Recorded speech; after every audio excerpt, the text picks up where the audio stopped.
Kalian pasti pernah melihat kan cerobong asap pada kereta api uap?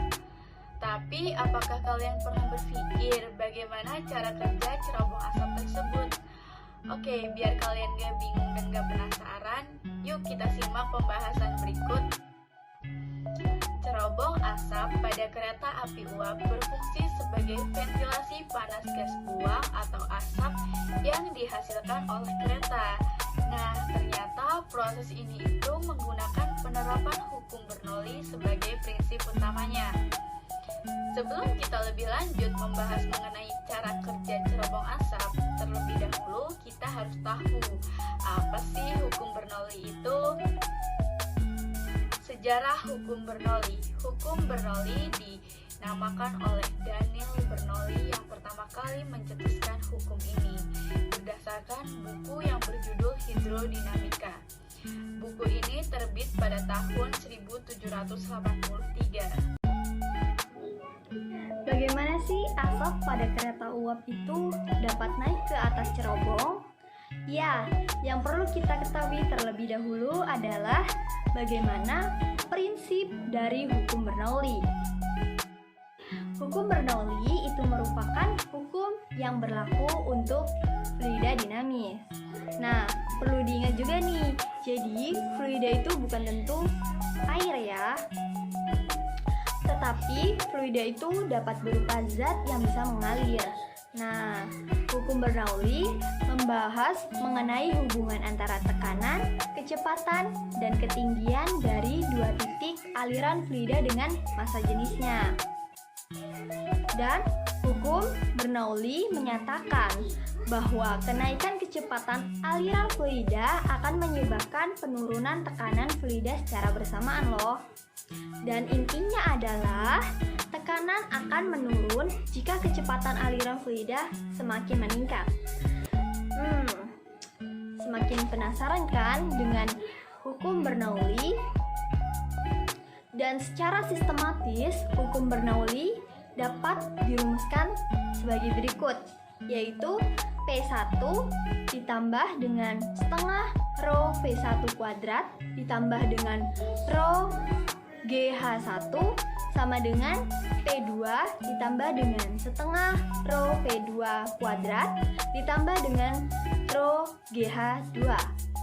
Di sini P merupakan tekanan pada pipa, lalu V merupakan kecepatan pada pipa, rho merupakan massa jenis pipa, H yaitu ketinggian pada pipa, dan yang terakhir G merupakan percepatan gravitasi. Nah, makin penasaran gak sih gimana kereta uap itu bisa mengeluarkan asap melalui cerobongnya? Ayo, mari kita simak cara pembuatan kereta uap sederhananya.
setelah kita tahu bagaimana sih cara membuat kereta api uap sederhana, sebenarnya kereta api uap itu juga memiliki kekurangan dan kelebihan loh. Pasti kekurangan dan kelebihannya itu kita bakalan bahas kelebihan dari kereta uap terlebih dahulu ya. Jadi, apabila dibandingkan dengan kereta kuda pada zaman dahulu, kereta uap ini memiliki kecepatan yang jauh lebih tinggi. Dan selain itu juga, kereta uap mampu menampung lebih banyak penumpang dibandingkan dengan kereta kuda zaman dulu. Selain itu, pada zamannya, kereta uap menjadi pilihan transportasi terbaik loh. Jadi, selain kelebihan, kereta uap juga memiliki kekurangan. Apa sih kekurangan dari kereta uap? Yaitu biaya operasionalnya yang jauh lebih mahal. Kenapa dibilang lebih mahal? Karena pada kereta uap dengan bahan bakar batu bara yang terhitung sebagai sumber daya alam yang cukup mahal. Selain itu juga efisiensinya yang lebih rendah. Bahkan lokomotif uap yang terbaik hanya dapat mengubah kira-kira 6% energi yang dihasilkan oleh pembakaran batu bara menjadi gerakan. Nah, oleh sebab itu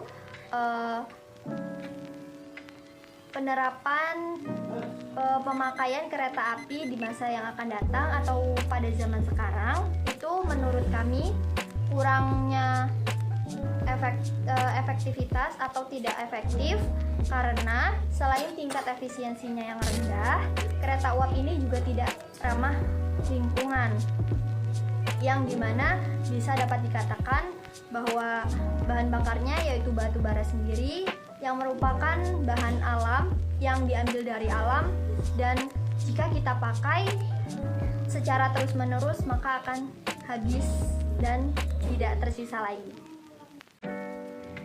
Baik, seperti yang telah kita bahas sebelumnya, bahwa hukum Bernoulli menyatakan kecepatan berbanding terbalik dengan tekanan. Kenapa? Karena itu dapat ditemukan di cerobong asap kereta uap. Pada cerobong akan terhubung ke ruang tertutup. Karena ruangan yang tertutup tidak ada udara yang tertiup. Hal ini dapat menyebabkan peningkatan tekanan. Ini secara tidak langsung akan menekan asap ke atas cerobong asap. Bahwa cerobong adalah desain yang terbuka, angin di luar gedung akan tertiup ke bagian atas cerobong asap. Hal ini dapat mengakibatkan tekanan udara di sekitarnya menjadi lebih kecil dan asap dapat keluar. Semoga ilmu yang kita berikan bermanfaat ya, dan jangan lupa like and subscribe. Terima kasih yang udah nonton. Bye-bye.